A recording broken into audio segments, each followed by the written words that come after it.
একজন হুজুর একটা পোস্ট করছে যে ফজলুর রহমানের জানাজা যেন কোনো আলেমরা না পড়ায়। তো এই পোস্ট দেখে আমাদের তাহিরি হুজুর বলতেছে ফজলুর রহমানের জানাজা কেউ না পড়লেও আমি তাহিরি পড়াবো।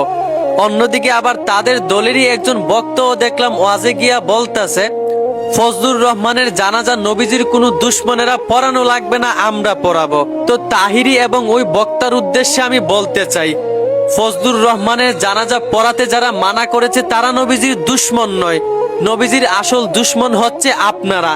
আপনারা নিজেকে নবীজির আশেক দাবি করেন, আর তলে তলে আপনারাই হচ্ছে নবীজির সবচেয়ে বড় দুশ্মন।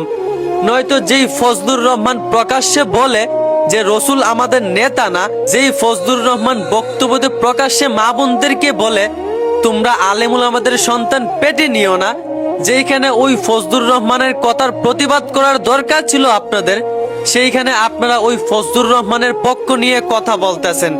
অতএব এইখান থেকেই স্পষ্টভাবে বোঝা যায় আপনারাই হচ্ছেন রাসূলের সবচাইতে বড় দুশ্মন। আপনাদের মতো এইরকম টুপি পাঞ্জাবি পরা শয়তানদের জন্যই আজ টুপি পাঞ্জাবির বদনাম হচ্ছে। আপনাদের মতো এরকম লেবাস পরা ভণ্ডদের জন্যই আজ হাজার হাজার বক্তা আলেমদের বদনাম হচ্ছে। মানে একবার চিন্তা করেন, যে ফজলুর রহমান রসুলকে অপমান করে কথা বলে, সে বলে রসুল কারো নেতা হতে পারে না, মা বোনদেরকে নিষেধ করে আলেমুল আমাদের সন্তান যেন তারা পেটে না নেয়। আর সেই ফজলুর রহমানের পক্ষ নিয়ে কথা বলে এই আলেম নামক ভণ্ডরা। এখন আপনারাই বলেন তারা কেমন আলেম?